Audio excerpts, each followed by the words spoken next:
Bell बजाओ और समा की खबर से बाखबर हो जाओ। तो इससे क्या होगा? खबरें हो या रीएनेक्टमेंट, या हो सुबह सवेरे के टोटके, समा की खबर चाहिए तो बेल बजाइए।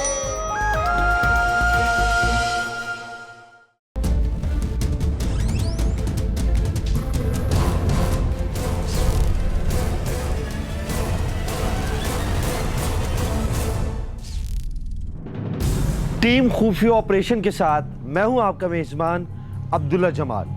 आज के प्रोग्राम में सिर्फ चंद चौंका देने वाले इंकशाफात नहीं, बल्कि चंद सवालात हैं जिनका जवाब टीम खुफिया ऑपरेशन को अब तक नहीं मिला। और शायद अब वक्त आ गया है कि इस शहर में और इस मुल्क में रहने वाले लोग साहिब इक़्तिदार लोगों से अपने शकूक व शुबहात दूर करने का मुतालबा कर रहे हैं।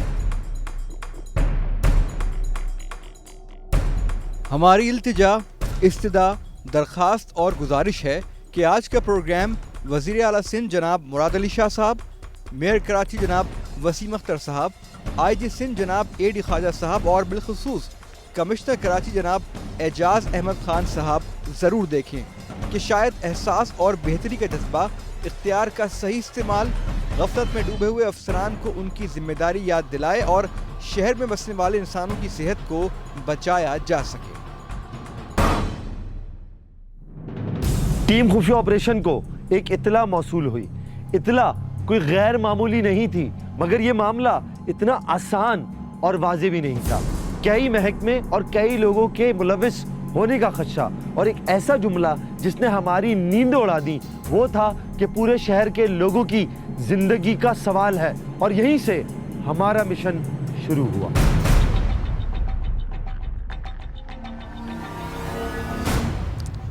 इस वक्त हम नागन चौरंगी के पास जो इलाका है वहाँ पर मौजूद है। फजर की नमाज हो चुकी है, हल्की हल्की रोशनी होने वाली है।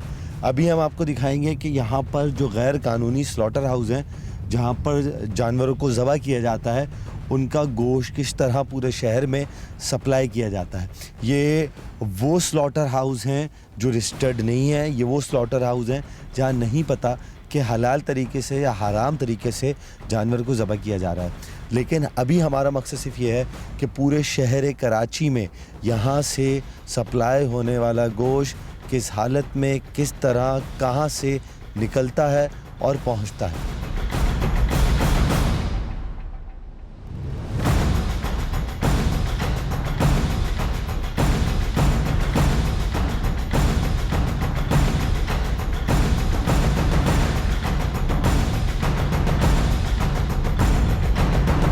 टीम खुफिया ऑपरेशन इन गलियों में दाखिल हुई थी, गैर कानूनी जो स्लॉटर हाउस खुले हुए। लेकिन एक अजीब बात हुई कि वहाँ पर अचानक एक पुलिस मोबाइल दाखिल हो। हम भी आहिस्ता आहिस्ता पुलिस मोबाइल के पीछे हो लिए और ये देखा कि पुलिस मोबाइल दाखिल कहाँ हो रही है, जा कर रही है। इत्तेफाक से पुलिस मोबाइल एक स्लॉटर हाउस के बाहर जाकर रुकी। टीम खुफिया ऑपरेशन तेज़ी में वहाँ से गुजरी है। हम वहाँ ज़्यादा देर नहीं रुक सकते थे, ख़तरा बहुत ज़्यादा था, कुछ भी हो सकता था। ऐसे इलाकों में जब भी हम काम करने आते हैं, ख़तरात का सामना होता है, गैर यकीनी सूरत-ए-हाल का सामना होता है, छुरियाँ निकल आती हैं, बुग़्दे निकल आते हैं। इसलिए टीम खुफिया ऑपरेशन ने जल्दी से उस जगह का मुआयना किया, जल्दी से उस जगह को कैमरे में अक्सबंद किया जहाँ पर पुलिस वाले मौजूद थे।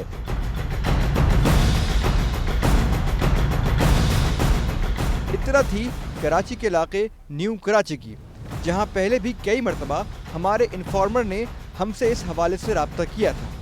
टीम खुफिया ऑपरेशन निकल पड़ी और कराची के मुख्तलिफ इलाकों से गुजरती हुई न्यू कराची जा पहुंची। यहाँ हमने अब तक किसी सरकारी या गैर सरकारी शख्स से रब्ता नहीं किया था। अक्सर ऐसी इत्तलात में मुखबरी का शुबा होता है। खैर, इलाका ख़तरनाक, लोग अनजान, हम मेन रोड से गलियों में दाखिल होने लगे। गलियां बहुत तंग और कचरे के ताफुन से वहां से गुजरना भी अजियतनाक था। ठीक सुबह 6:30 बजे का वक्त था। जिस गली से गुजरते वहां मौजूद चंद अफराद ही सही हमें शक की निगाहों से देखना शुरू कर देते। उनकी आंखों में दहशत से ज्यादा एक खौफ मौजूद था। ऐसी हरकत हमें और तशवीश में मुब्तला करने लगी कि आखिर ऐसा यहाँ क्या हो रहा है कि हर शख्स, हर गली से जब तक हम नज़रों से ओझल नहीं हो जाते थे, उनकी निगाहें हमारा ताक़ुब करती रहती थी। हम और हमें देखने वाले इसी कश्मकश में थे कि हमें कुछ नजर आया। जो नजर आया उसमें कुछ अजीब व गरीब ना था, गोश्त था। वही गोश्त जो पूरे शहर में बिकता है। हर गली, हर मोहल्ले, हर बाजार, हर शादी, हर खुशी और गम के मौके पर जिसका इस्तेमाल होता है। हम खुद तजस्सुस का शिकार हो गए कि आखिर इसमें ऐसा क्या है।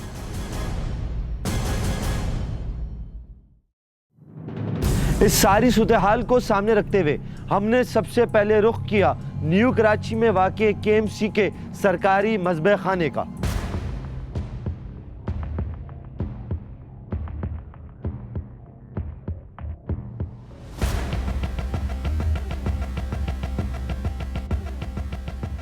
टीम खुफिया ऑपरेशन इस वक्त KMC के सरकारी स्लॉटर हाउस जा रही है जो कि न्यू कराची में वाक़ है। वहाँ जाके हम मालूम करेंगे कि प्रेशर वाला गोश्त, बग़ैर प्रेशर वाला गोश्त कैसा होता है, किस तरह उसको ज़बह किया जाता है, कितने जानवर रोज़ाना ज़बह किए जाते हैं, और डॉक्टर से पूछेंगे कि जानवर की फ़िटनेस किस तरह की जाती है, कटने से पहले कितने देर पहले की जाती है, और कितने डॉक्टर इस वक्त KMC के सरकारी स्लॉटर हाउस में मौजूद हैं।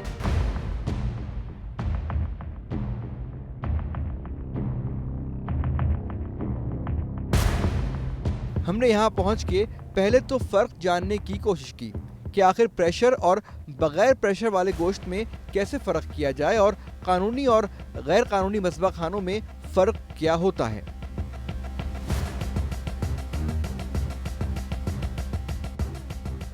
इस असली गोश्त में और प्रेशर वाले गोश्त में अगर प्रेशर लगा होता तो फ़र्क क्या होता? ये आपको अभी अंदाज़ा नहीं हो रहा है, मैंने अभी बताया ना आपको। एक का गोश्त नरम हो जाता है और जो बिगर पानी वाला होता है उसका गोश्त सख्त होता है। अच्छा, एक आम आदमी सपोज आए मेरे साथ आए इधर आए, यहाँ पर गोश्त लटका हुआ था, कहाँ पर है? अगर एक आम आदमी है, सही है, वो पहचानना चाहे कि कौन सा गोश्त अशल है और कौन सा प्रेशर वाला है, ये हम लोग पहचान सकते हैं, आप लोग कहाँ पहचानोगे? अच्छा, जो खरीदने वाला है वो नहीं पहचान सकता? कोई तरीक़ेकार हो? पानी वाले गोश्त की अलग की पहचान है जो उसमें से पानी टपकता है, ठीक है, और बिगर पानी वाले को आप शॉपर में भी डालोगे उसका पानी नहीं टपकेगा। गवर्नमेंट ने जितने भी मज़बह खाने बनाए हुए हैं, इसकी बुनियादी वजह ये है कि भाई ऐसा जानवर ना हो जो बीमार हो, ऐसा जानवर ना हो कि जिसको कोई ऐसी बीमारी है और वो बीमारी इंसानों के अंदर मुंतकिल हो जाए।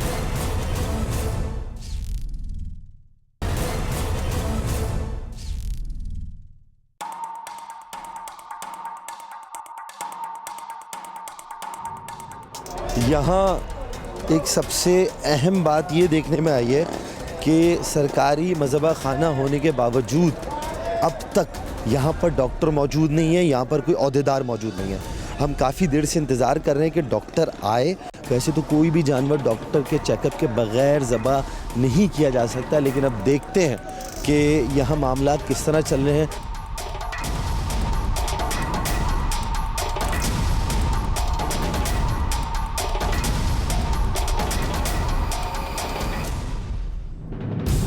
अभी तो सिर्फ एक मंजर है हमारे सामने, आगे बहुत कुछ होने को है।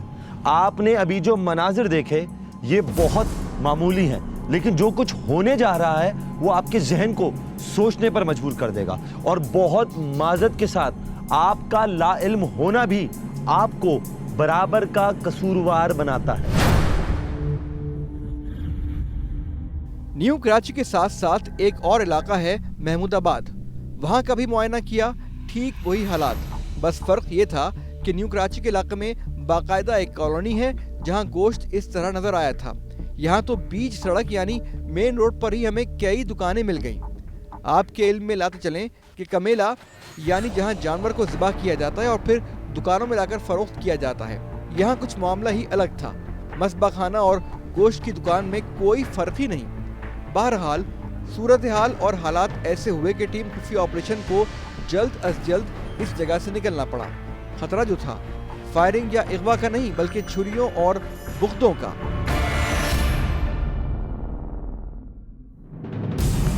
इस सारी सूरत हाल में हमने खुद तहकीक करना बेहतर समझा और मुतल्लिका इदारों के जिम्मेदारान से राब्ते करना शुरू कर दिए।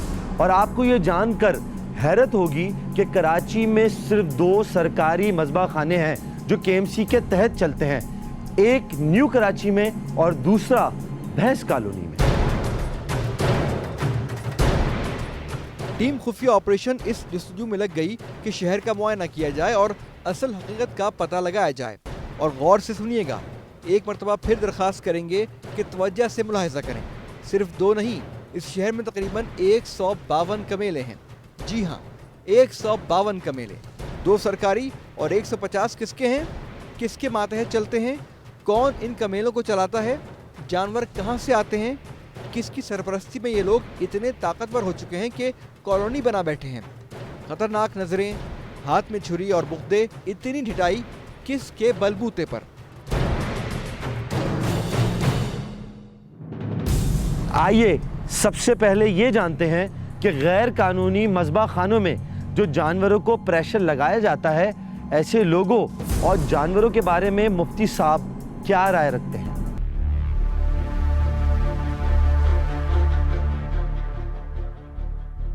अल्लाह ताला ने कुरान पाक में इरशाद फरमाया, तो ये बात का लफ्ज़ आ रहा है,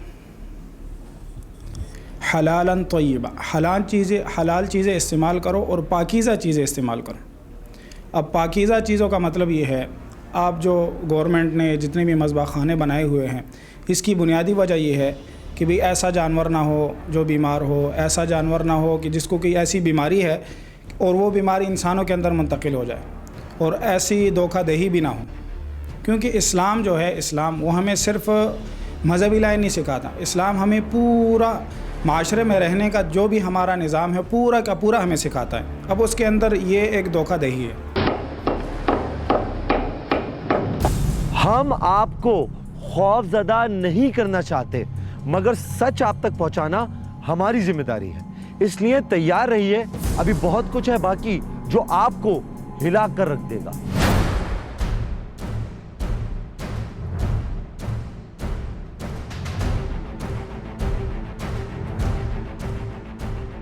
वक्त कम था और काम ज्यादा। ऐसे शहर में जहां सिर्फ 2 कमेलों में तकरीबन 3000 बड़े जानवर, जिनमें बछड़े, गायें, भैंसें और दीगर हैं, रोजाना कुर्बान किए जाते हैं, और छोटे जानवर यानी बकरे लगभग 5000 की तादाद होगी।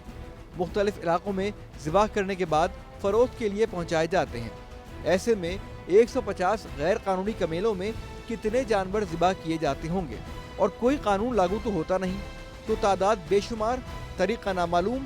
कहाँ गोश्त बेचा जाता है? इतना बड़ा माफिया, इदारे खामोश, कसाबों की हठधर्मी, पुलिस खामोश, बाइख्तियार अफसरान अपनी जिम्मेदारियों का बोझ मीडिया पर लादते हुए और इधर से उधर घुमाते हुए, सुस्ती और काहिली या फिर कुछ और, ये सब मालूम करने के लिए हमने राब्ता किया केएमसी के मातहत इदारे वेटरनरी सर्विसेज से, यानी महकमा बराए जानवरों की देखभाल। टीम खुफिया ऑपरेशन इस मखसूस इलाके से जहां पर गैर कानूनी स्लॉटर हाउस हैं, वहां से बाहर निकल के आ चुकी है। अब हम मुतल्लिका इदारों से राब्ता करेंगे, उनसे कार्रवाई करने का कहेंगे, जिनका इख्तियार है कि कार्रवाई करें उनसे हम बात करेंगे। हम हर उस अथॉरिटी के पास जाएंगे जो इस बात की मजाज है कि इन इलीगल स्लॉटर हाउस को बंद कराए। उनके जो जवाबात होंगे वो भी दिखाएंगे, क्यों इतने अरसे से कराची ये शहर कराची में इलीगल स्लॉटर हाउस चल रहे हैं, इतने बड़े पैमाने पे चल रहे हैं। और टीम खुफिया ऑपरेशन जब वहाँ दाखिल होती है तो चंद ही मिनटों में हलचल मच जाती है, अचानक से अजीब मूवमेंट शुरू हो जाती है, लोग अपने घरों से बाहर निकलना शुरू हो जाते हैं, मशकूक निगाहों से देखना शुरू कर देते हैं। आखिर ऐसा क्या है? क्या इन्होंने गोश्त के हवाले से इसे नोगो एरिया बना के रखा हुआ है? क्या यहाँ पर कोई शख्स दाखिल नहीं हो सकता? आम आवाम दाखिल नहीं हो सकती? पुलिस एहलकार तो दाखिल हो सकते हैं, क्या कोई अथॉरिटी दाखिल नहीं हो सकती? क्या वो मुतल्लिका इदारे दाखिल नहीं हो सकते जो यहाँ पर आके इन इलीगल स्लॉटर हाउस को बंद कराएं? ये सारी चीज़ें हम बिल्कुल एक कानूनी तरीक़ेकार से उनके पास लेके जाएंगे, दरख्वास्त करेंगे, इल्तिजा करेंगे कि इस गैर कानूनी काम को बंद कराया जाए, और इस इल्तिजा दरख्वास्त के बाद जो भी उनका रद्द-ए-अमल आता है वो भी आपको दिखाएंगे।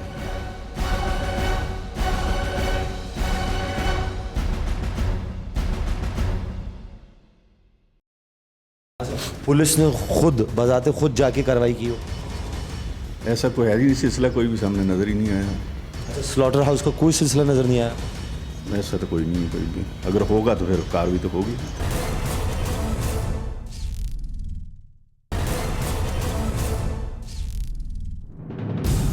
इंस्पेक्टर वेटनरी सर्विसेज जनाब ताज साहब से रब्ता किया गया। उन्होंने हमारा साथ देने का पूरा यकीन दिलाया और आम अल्फाज में एक शानदार गोली दी। उनका इत्मीनान देखकर हम दंग रह गए और हमें दंग ही रहना पड़ा। क्यों ना रहते, हुआ ही कुछ ऐसा। आपकी तवज्जो की ज़रूरत है। हमारी बेबसी देखिएगा, आपको इस निज़ाम को समझने में बहुत आसानी होगी।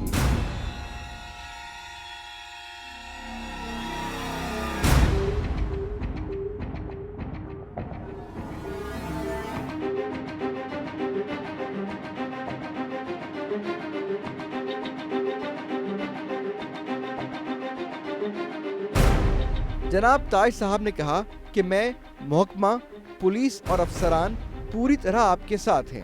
आपने गैर कानूनी मसबा खानों को बेनकाब करने का सोचा है, हम आपकी पूरी मदद करेंगे। हमने भी तैयारी पकड़ी और फिर से शहर में मुख्तलिफ इलाकों का दौरा शुरू कर दिया।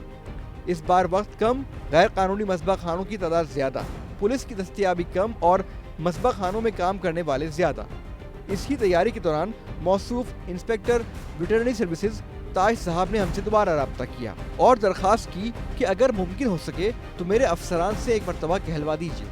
हमने पूरी जिम्मेदारी और उनके पेशा वराना काम को समझते हुए जनाब मोहतरम डिप्टी डायरेक्टर इनाम साहब से रब्ता किया और इसी तरह मुआशरे में बेहतरी लाने की खातिर इनाम साहब से भी वही दरख्वास्त की कि बराए मेहरबानी आपका ताउन दरकार है इन गैर कानूनी मसबा खानों की रोकथाम के लिए।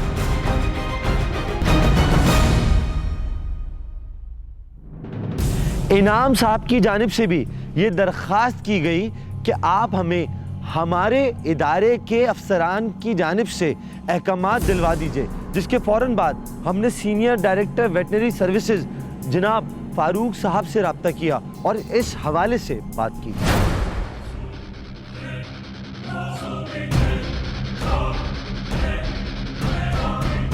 चूँकि मामला अहम नौइयत और इस शहर के लोगों की सेहत का था, हमने senior director veterinary services doctor Farooq साहब को सारे मामले से आगाह किया। उन्होंने बताते खुद हमारी मौजूदगी में इंस्पेक्टर, डिप्टी डायरेक्टर इनाम साहब और एंकर अब्दुल्ला जमाल को शामिल रखते हुए मैसेज किया कि टीम खुफिया ऑपरेशन से रब्ता करे और उनके साथ गैर कानूनी मसबा खानों के खिलाफ एक्शन लें। आप ये मैसेज स्क्रीन पर भी देख सकते हैं। हमें अंदाज़ा हो चला था कि रुख तब्दील किया जा रहा है, क्योंकि जब कोई काम नहीं करना होता तो वक्त गुजारने के लिए ऐसे बहाने और मोबाइल मैसेजेस मंगवाए जाते हैं।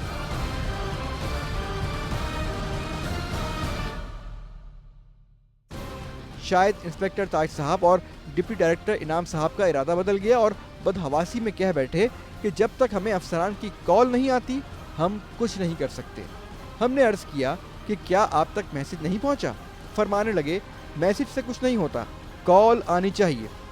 समझदार हम भी हैं और आप भी। जब अपने बनाए हुए ठिकानों पर सवाल उठते हैं तो इसी तरह का रवैया सामने आता है।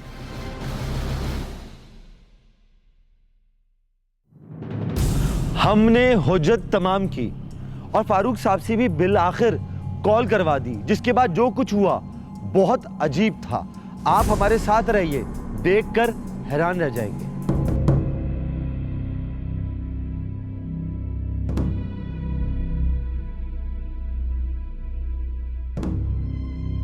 जब हमारे नुमाइंदे ने कॉल की तो डिप्टी डायरेक्टर वेटरनरी सर्विसेज इनाम साहब भड़क उठे और जाने से इनकार कर दिया और इंस्पेक्टर ताज साहब ने ये कहकर माजरत कर ली कि हमारे साथ जाना उनके इख्तियार में नहीं। हम तो दंग रह गए। पहले जाने के वादे, फिर मुतालबे, फिर माजरत और फिर ऐसी बेरुखी। हम क्या करते? आपका एतमाद, हौसला और टीम खुफिया ऑपरेशन की अनथक मेहनत कैसे ज़ाया जाने देते? मजीद आगे बढ़ने से पहले जरा ये नोटिफिकेशन मुलाहिजा कीजिए। इसमें वाज़े अल्फाज में अहकामात दिए गए हैं, नाम, ओहदे, मुतय्यन जगह और जिम्मेदारी के साथ कि ये हजरात जो खुद को बचाने के लिए बेख्तियार जाहिर कर रहे थे, इसकी असल हकीकत क्या है। हमारी जिम्मेदारियों को फरामोश करके, इजाज़त का ढोंग पीट कर, राब्ते का फुकदान पैदा करके ये क्या समझे हैं कि सच दब जाएगा। झूठ और लापरवाही किसी भी मजबूत ओहदे पर बैठे शख्स को इस बात से बरीउज़िम्मा कर देगी कि जो चाहे करें, जिस तरह चाहे अवाम को बेवकूफ़ बना दें। जनाब, आप हमारा नहीं, हम आपका काम कर रहे हैं। हम इस रास्ते पर काम करने चल पड़े हैं जिसकी तनख्वाह सरकार आपको हर महीने देती है। अगर आप अपनी जिम्मेदारियों से वाकिफ होते तो आज ये वक्त नहीं आता। गैर तस्दीक शुदा गोश्त खाकर लोग बीमार नहीं होते। अगर आप अपना काम करते तो कानूनी मसबा खानों की तादाद गैर कानूनी मसबा खानों से ज्यादा होती। लेकिन आप सीट पर विराजमान अफसरान को कुछ नजर नहीं आता, और अगर कोई सच की तलाश में हकायक आप तक लेकर आए तो 3 दिन तक इंतजार करवाया जाता है। पुलिस की कमी का बहाना करके ऑपरेशन रोकने का कहा जाता है। और ये तल्ख हकीकत भी जानिए कि जब यही जवाब सच बनाकर हमारे सामने पेश किया गया तो हमने पुलिस डिपार्टमेंट से राब्ता किया और नाम ना जाहिर करने की शर्त पर हमें तहफ़्फ़ुज़ की यकीन दहानी करवाई गई। लेकिन जो ना जाना चाहे उसका हम क्या कर सकते हैं। पुलिस की दस्तयाबी के बाद भी इंस्पेक्टर वेटरनरी सर्विसेज ताज साहब और डिप्टी डायरेक्टर इनाम साहब ने जाने से इनकार कर दिया और सीनियर डायरेक्टर जनाब फारूक साहब से इस बारे में मौक़िफ़ लिया गया तो उन्होंने क्या कहा, सुनिए। डॉक्टर फारूक साहब, इस सारी सूरत हाल पर आपका मौक़िफ़ क्या है कि 2 ज़िम्मेदार लोग बाकायदा जिनको अहकामात भी जारी किए गए कि वो कराची के उन इलाकों में जाके चेक करें, रेड करें जहाँ पर इल्लीगल स्लॉटर हाउस हैं, उसके बावजूद सारे उसूलों को, कवानीन को बाले ताक रखते हुए वो हमारे साथ नहीं गए। क्या कहते हैं सूरत हाल पे? मैंने इस पर गौर किया है, इस कंप्लेन को देखा है और मैंने डायरेक्टर साहब को ये हिदायत जारी की कि वो इस पर मौक़िफ़ दें अपना कि ऐसा क्यों हो रहा है। और दूसरी बात ये है कि हम तो ये सारा कुछ प्लान करके और बाकायदा हमारी नज़र है, मैं ख़ुद भी स्नैप चेक पे जा रहा हूँ और मैंने तकरीबन 1.5 टन गोश्त ख़ुद कन्फिस्केट किया इल्लीगल स्लॉटर हाउसेस से और वहाँ पर उनके ख़िलाफ़ लीगल नोटिसेस जारी कर रहा हूँ और उनके ख़िलाफ़ प्रोसिक्यूशन होगी। जहाँ तक ये मामलात हैं कि कुछ लोग जो अगर किसी तरह से इसको अवॉइड करने की कोशिश कर रहे हैं, चाहे वो हमारा अमला क्यों ना हो, उनके ख़िलाफ़ भी कार्रवाई करूँगा और होगी बिल्कुल कार्रवाई। डॉक्टर फारूक साहब, आपके एक डायरेक्टर ने मौक़िफ़ देने से इनकार कर दिया। सर, आपके सीनियर डायरेक्टर कह रहे हैं कि आप मौक़िफ़ नहीं, आपकी बात बिल्कुल ठीक है, लेकिन आपके इल्म में नहीं था ना। अब्दुल्ला भाई क्लियर हो गया।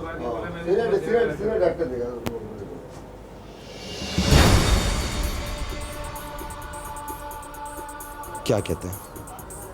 ये भी खिलाफ ज़ाब्ता है और ये भी तरीक़ेकार बिल्कुल गलत है और मैं इसको कंडेम भी कर रहा हूँ और उनसे पूछगछ भी की जाएगी, मुहकमाना कार्रवाई की जाएगी उनके ख़िलाफ़ कि वो क्यों डेलिबरेटली अवॉइड कर रहे हैं इस प्रोसीजर को। हदीस तोयबा आपके सामने पेश की, मन गश्शा फलैसा मिन्ना, जिसने धोखाधही मिलावट की। अब मिलावट करने वाला, उसकी मदद करने वाला, ये दोनों बराबर हैं, ये दोनों बराबर हैं इस चीज़ के अंदर। और ये तो देखें, हुकूमत के पास क़ुव्वत काहिरा है, सारे काम हुकूमत के हैं। अगर हुकूमत इस चीज़ को सामने रखेगी तो मैं समझता हूँ कि कुछ ना कुछ इसके अंदर बेहतरी आ सकती है। और जितनी बात यह है कि अगर कसाई ये चीज़ किसी सरकारी शोबे की मौजूदगी में ये कर रहा है और अगर वो उसके साथ शरीक है, तो जितना गुनाह कसाई को हो रहा है या मिलावट करने वाले को हो रहा है, जो इसके साथ शरीक है, उतने गुनाह में वो भी उसके साथ मुलविस है और दोनों इसमें बराबर शरीक है।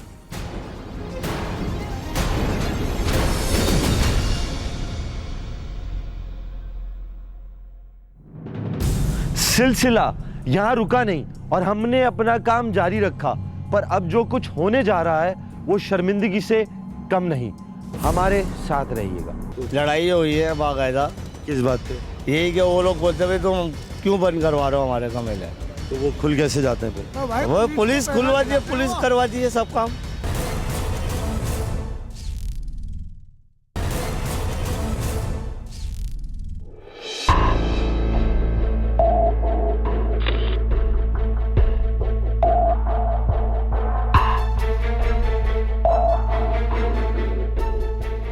टीम खुफिया ऑपरेशन ने खतरा मोल लिया और इन इदारों के अफसरान के बहानों से परेशान होकर खुद ही ऑपरेशन करने निकल पड़ी और दोबारा न्यू कराची जा पहुंची। वही तंग गलियां, मशकूक निगाहें और फिर वही गुंडागर्दी वाला अंदाज। पर यह क्या हुआ? हम तलाश करने कुछ गए थे और कुछ और मिल गया। टीम खुफिया ऑपरेशन उस इलाके में दाखिल हुई थी। एक पुलिस मोबाइल को देखा, हमने वीडियो कैप्चर की, हम आगे की तरफ जाने लगे। हमने कहा हमें गोश्त मिल जाए। एक हमने इस तरह का मामला देखा कि एक प्रेशर लगा हुआ गोश्त निकल रहा था और एक वो गोश्त था जो प्रेशर लगने जा रहा था।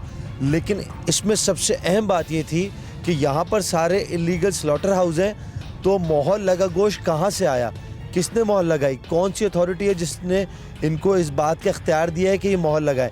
उस मोहर लगे गोश्त के दौरान ही हमने देखा एक और पुलिस मोबाइल थी जो एक कस्साब को एक पुलिस एहलकार अपने साथ लेके आ रहा था। उस कस्साब के हाथ में हमने पैसे भी देखे, पुलिस वाले से बातचीत होते भी देखी। टीम खुफिया ऑपरेशन वहाँ मौजूद थी, वीडियो बना रही थी। उसूलन पुलिस हमें रोक सकती थी, हमसे पूछ सकती थी। किसी भी इलाके में एक ही मर्तबा में इन्हीं चंद मिनटों में हमने इतनी मोबाइलें एक साथ नहीं देखी। ऐसा न्यू कराची के इलाके में इस मखसूस 8 से 10 गलियों में क्या है कि 3 पुलिस मोबाइलें थी, पुलिस एहलकार भी थे। सुबह 7 बज रहे हैं, कराची की सड़कें सुनसान हैं, कोई पुलिस एहलकार नज़र नहीं आता। लेकिन जहाँ पर इल्लीगल स्लॉटर हाउस है वहाँ पुलिस की पूरी मौजूदगी है। क्या पुलिस इन्हें तहफ़्फ़ुज़ फराहम करने आई है? क्या पुलिस इनसे कुछ लेने आई है? क्या पुलिस सुबह के वक्त यहाँ से गोश्त खरीदने आई है? क्या पुलिस इनको तहफ़्फ़ुज़ देने आई है और उसके बदले कुछ पैसे लेने आई है? इन सारे सवालात के जवाबात तो आपको मिलेंगे और हम आपको सारी चीज़ें जिस तरह हो रही हैं वो दिखाते रहेंगे। कानून जुर्म की गोद में बैठा हमें चिढ़ा रहा था। इतनी सिक्योरिटी तो हमने रेड जोन में नहीं देखी जितनी इन गैर कानूनी मसबा खानों की गलियों में पुलिस मोबाइल्स हमें नजर आना शुरू हो गई। कल तक पुलिस का फुकदान था और आज 3-3 गाड़ियां। हम रुक गए ये देखने के लिए कि आखिर पुलिस इधर क्या कर रही है, और इस मर्तबा भी पुलिस एहलकारों ने हमें मायूस नहीं किया। इन वीडियोस को गौर से मुलाहिजा कीजिए। पुलिस एहलकारों का इनके साथ चलना फिरना, हंसना मुस्कुराना, मसबा खानों के बाहर किसका इंतजार? क्या इन एहलकारों को तनख्वाह भत्ता लेने की मिलती है? ये तहफ़्फ़ुज़ के रखवाले जब इसी अवाम के टैक्स पर पलने के बाद इसी को मुद्रे सेहत गोश्त खिलाने के मसबा खानों की रिश्वत लेकर निगरानी करेंगे तो बहुत ही माजरत के साथ स्ट्रीट क्राइम भी होंगे, डकैतियाँ, अगवा की वारदातों में इजाफा होगा और दहशतगर्दों को कौन रोकेगा? सच खुलकर सामने आ गया था। वेटनरी सर्विस ने हमसे माजरत नहीं बल्कि हमारा वक्त ज़ाया किया। पुलिस की नफरी कम नहीं बल्कि गैर कानूनी मसबा खानों से पैसे और भत्ता लेने में मसरूफ थी। और जब इस बारे में उनका मौक़िफ़ लेने हम न्यू कराची पुलिस स्टेशन पहुंचे तो क्या जवाब मिला, आप इनकी मासूमियत देख के मुस्कुरा देंगे। टीम खुफिया ऑपरेशन इस वक्त न्यू कराची पुलिस स्टेशन आई है पुलिस से मदद मांगने कि हमारे साथ चले और जो गैर कानूनी स्लॉटर हाउस हैं उसको बंद कराने में हमारी मदद करे। अब अंदर जाते हैं, देखते हैं कि कैसा रवैया हमारे साथ इख्तियार करते हैं।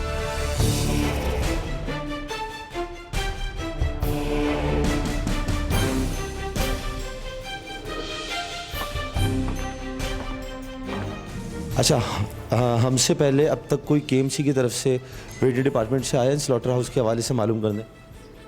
पता नहीं, मेरे इल्म में नहीं।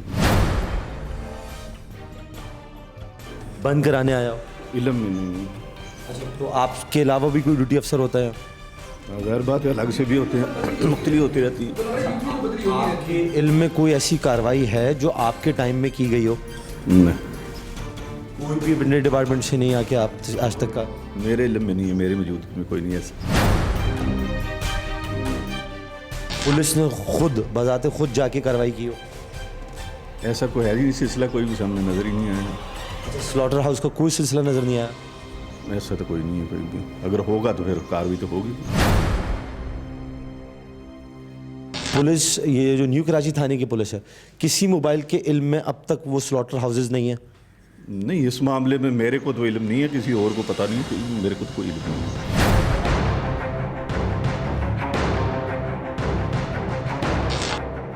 शाम में आओ, चाय का कप पीते हैं और इसका हल निकालते हैं।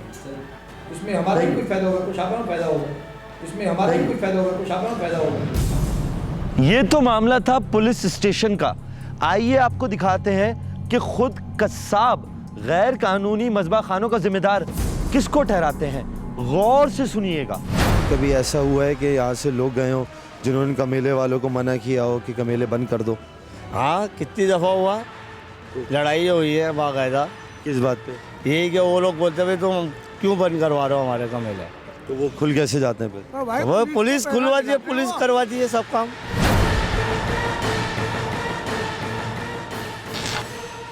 सिर्फ पुलिस चलवा रही है उन्हें? और कौन चला रहा है, क्योंकि पुलिस को उनका भत्ता जाता है,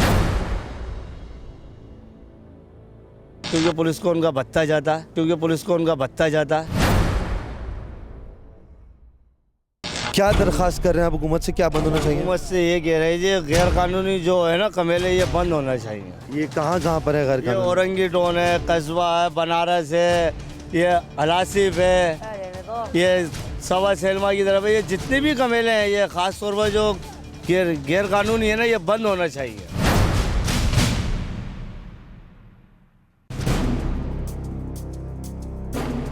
सबसे हैरत वाली बात यह है कि केएमसी की मोहर सिर्फ 2 मस्बा खानों में ही लगती है।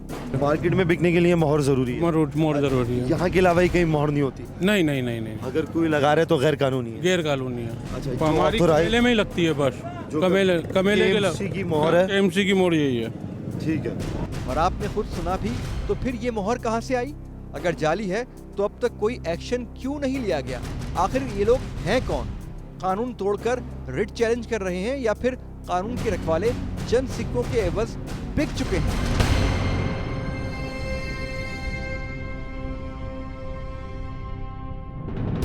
पुलिस की करप्शन, वेटरनरी डिपार्टमेंट की हरदर्मी, डिप्टी डायरेक्टर और इंस्पेक्टर का अहकामात ना मानना, कानूनी मज़बा खानों से ज़्यादा गैर कानूनी मज़बा खानों से शहर भर को गोश्त की तरसील, सब फायदे में, नुकसान में सिर्फ और सिर्फ अवाम।